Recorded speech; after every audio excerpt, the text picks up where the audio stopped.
Exactly. My last word yesterday morning when we discussed this, clear you remember, was that when Malam Sajo, Ahmed Sajo was saying Fubara will be impeached and nothing will happen. That it happened in Adamawa, nothing happened. I said no. The context is different. The environment is different. And I recall I said precisely that Rivers is the treasure base of Nigeria. That's what Professor Adeni just said now. You want to the economy to grow into $1 billion or $1 trillion. $1 trillion. You have a mainstay, which is petrol. This is why I said, with due respect to Mr. President, he should have cautioned the FCT minister. When the FCT minister was grandstanding last week and said, Fubara will be impeached and nothing will happen.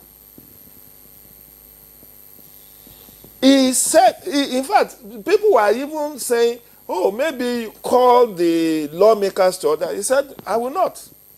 Let them do their job. Heavens will not fall. See, when you have this kind of rhetorics, I'm a student of politics and conflict management. You don't exacerbate crisis by making unguarded statements. What led to the Rwandan genocide? Was it not rhetorics? Calling people cockroach? We will match them, we will kill them. Remember our former president that was alleged to have said that baboons and monkeys will be soaked in blood. You need to guard your statement. If you are in crisis, and then you are calling bluff, nothing will happen. Nothing will happen. This guy will be removed. This boy. I mean, if I were to be the president, he's serving under you. You say, no. Even if not directly, there should have been a statement condemning. And that will have sent signal to the youth of the Niger Delta that, oh, the president is dispassionate.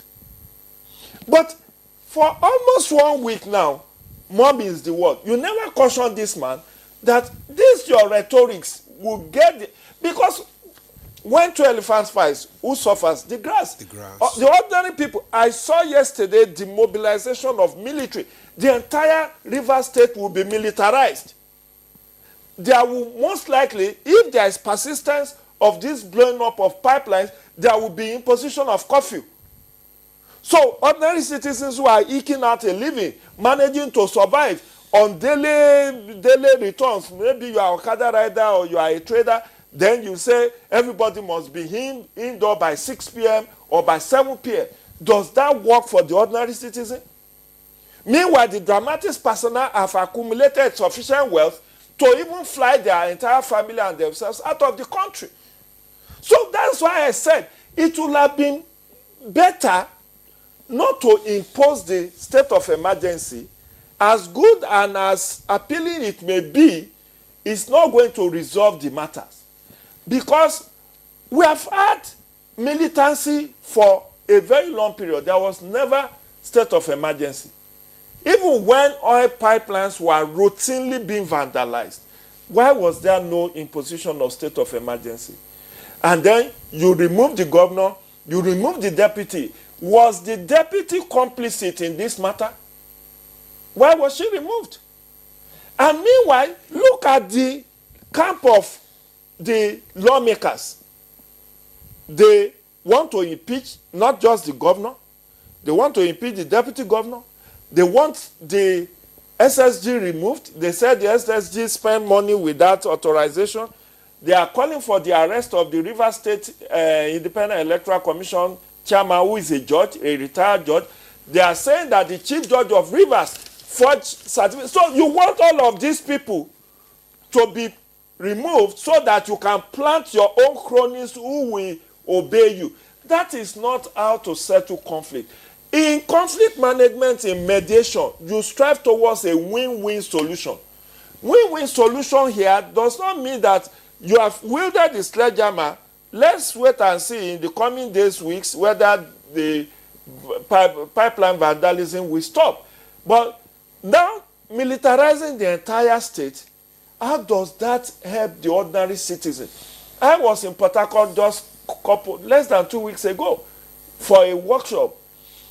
How many workshops slated for Rivers now will hold?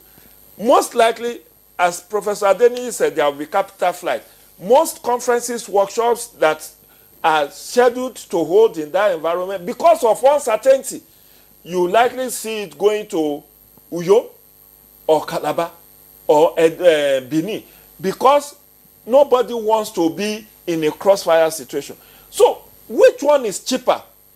If the president had called in Wike and Fubara, at least the two of them, had to have discussion. Whatever was the agreement you had behind the closed door ahead of 2023, remember, the state is greater than you people. Sort out your issue.